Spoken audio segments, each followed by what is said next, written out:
Hey, welcome back to my channel. This is Nasu with Fight for Kidneys. Thank you so much for always joining me. Thank you so much for subscribing. Thank you for liking. Thank you for sharing. I'm here again with the channel that is Fight for Kidneys. And I'm here to fight for kidneys because of so many things that I have observed.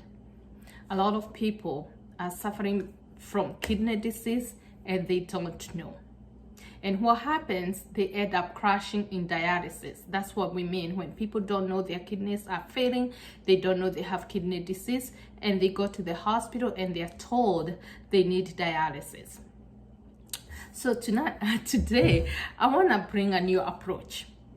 And the approach I'm about to talk about is how to have an optimal start. Optimal start.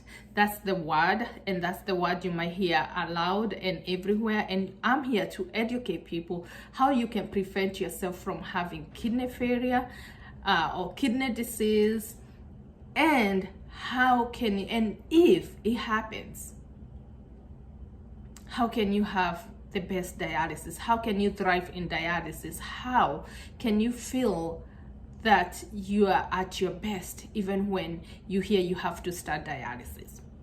So why are so many people crashing in dialysis? Or why most people are caught unaware that their kidneys are failing and they go to the hospital and they are told to start, they are going to start dialysis? So basically what happens, and what the two main causes, and I like talking about it because those are the two main causes. And every time you talk to somebody, you know somebody, or you know 2 or 3 people in your circle who have either diabetes or high blood pressure. And those are 2 main causes of kidney failure. So most people with that end up with kidney failure, the root cause or the main cause of their kidneys failing, it's either high blood pressure or high blood sugar. So in those people, most of the time people don't even know they have high blood pressure. They don't know. Some people don't even know because they have not been followed by their doctor. They are not being followed by anybody. So they happen to crash into a doctor's office or into urgent care, and they are told that their kidneys have failed, or they find out their blood pressure is extremely high, and they do all these tests and they find their kidneys have failed, and they're like, okay, we have to do this, we have to start you on dialysis. And in that case, that's why I'm saying, how can you prepare yourself? The best thing to prepare yourself during, excuse me for that, during, before you know how to prepare yourself. I tell everybody, know your status, know your blood pressure, know your blood sugar. Keep it in control. If you go to a doctor and you're told that your blood pressure is extremely high or you're put on medication, keep checking your blood pressure. Keep checking your communicating with your doctor to let your doctor know whether the blood pressure medicine that has been prescribed to you, does it work? Is it working? Because you can't go, and I see this a lot. I tell people, I check somebody's blood pressure, it's off the roof, and I'm like, what's your blood pressure at home? How does it look? Do you check your blood pressure? You are on all this medication. Do you check your blood pressure? So the first thing is, like, if you know you have a problem, keep always going, getting regular checkups. And if you have diabetes, the same thing. Let the doctor know, is this insulin, is it helping you? Because there are different kind of insulin. Is that insulin that you are prescribed, is it helping you? If you're taking the pills, are those pills helping with your diabetes? So now we come here. So if you're seeing your doctor and you follow them, and they starting checking your numbers, and especially when your kidneys are failing, and especially when you have high blood pressure and diabetes, most of the practitioners or most of the doctors tend to check your kidney numbers. They have to check that number that tells you whether you are really how your kidneys are functioning. And when they start talking, that's where I'm here coming to you. So if you're there, you have never been to you're not a dialysis patient, but you don't even know anything about dialysis, but you have a history of blood pressure. If you have a history of blood sugar, when you go to your doctor, ask about the numbers. If they tell you that your numbers, and this is my topic today, it's about starting to prepare early. So if they tell you your numbers look is going down, is declining, and they start preparing, they're telling you that you might need dialysis. So these are the questions I want you to ask, and start asking and start searching, start reading about it, because right now we have information out there. There are so many organizations out there that can tell you what are the things that you need to do, what are the things you need to know. If you have to be on dialysis, what are the things that you have to do? So the one thing I would encourage you, if the doctor has told you probably in the next 1 year your kidneys you might need another support, because your kidneys will not be able to do the job that they do. And one thing you need to ask, how will I do that treatment? And for one way to do the treatment is they either put a fistula or a graft. And that's the best way. They start with the fistula, your own veins, they connect them. And ask them, when can I get that surgery done? Technology has improved.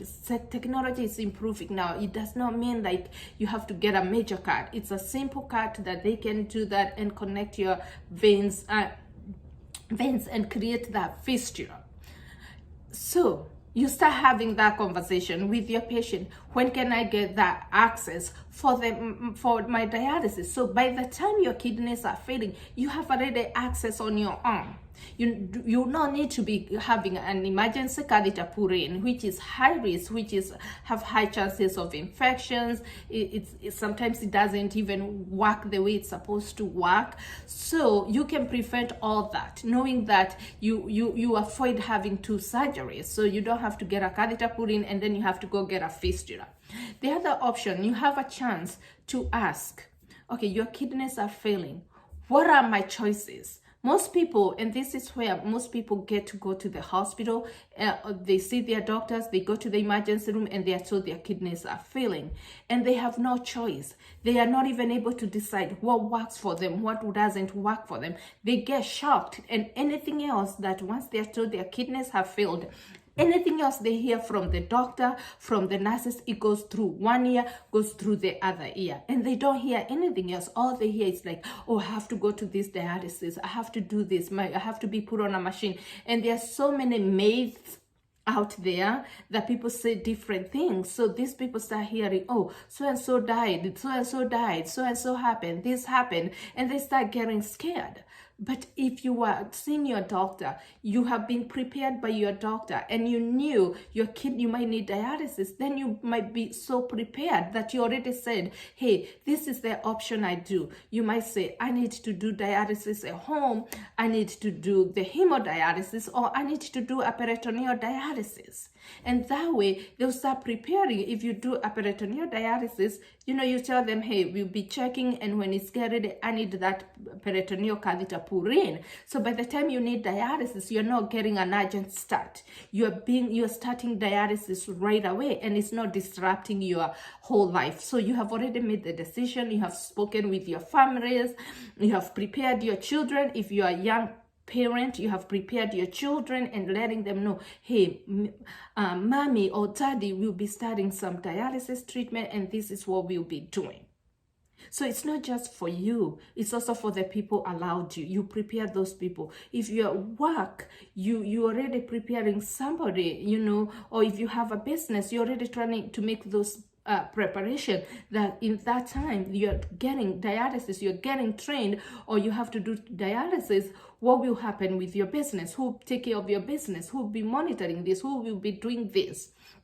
And the other thing is, if you're Also, if you know your kidneys are failing, they're about there, you start talking to your family, also asking them, checking who can be a transplant donor. You don't wait until you are so sick, you have crashed in the hospital, and then that's when you're starting thinking, who can be my donor? You can start preparing that. You might not even need dialysis. You might even get a kidney that, you know, from your loved one, because you already prepared area and you have already talked to the family members, you have talked to the friends, you have talked to somebody, and somebody is willing to give you a kidney. So that's what is called optimal start. Optimal start is getting yourself armed with the information, knowledge to know if your kidney are to fail, what do I need to do? These things are already in place. So anything happen in your body, like let's say for instance, we saw with COVID, people who were thought that they might not start dialysis for a long, in a while, probably they were told they were to start within 2 years. The COVID came and they were like, okay, oops, their kidneys failed and they had to go to the hospital and start dialysis. And most of the time they end up with catheter. And we know with all the COVID and everything that was happening, it wasn't easy to arrange for those appointments. It wasn't easy to get those surgeries. So that's why I'm saying we never know. COVID came. Unfortunately, we learned a lot of things with it. We learned things, how life can be disrupted. But preparing early, staying prepared, that will help you overcome the stress of having a new infection or having a new thing going around in the whole country, but being also prepared to start your treatment early. And for those people, you know, it was so hard for people to get to the clinics and all this, you know, the whole healthcare system was so disrupted. So if you knew and you were prepared, you were like, this is what I want to do. I want to go do dialysis at home. You go, you get trained with a short time, you go home and you start doing your own dialysis at home, you know. So my topic for today is about getting informed, getting armed with the information and knowledge and preparing in case you have to start dialysis. So remember, diabetes, high blood pressure are the main cause for kidney failure, and you have to make sure you are getting screened for kidney disease if you have those if you have high blood pressure and if you have you have diabetes. I'm sorry about that. And remember, kidney disease sometimes it comes with no symptoms. I tell people it's never it doesn't go here saying, oh, my kidneys, until at a later stage. That's when you start having symptoms. So you might have kidney failure and not even know you have kidney failure. And so many people walk aloud with kidney failure without knowing. So be your own advocate. And I think that all the time. Be your own advocate and ask the doctor to screen you for kidney failure. Know your status at all times so that you know how to start optimal start. Thank you so much again for watching. I'm Nasu and I'm for Fight for Kidneys.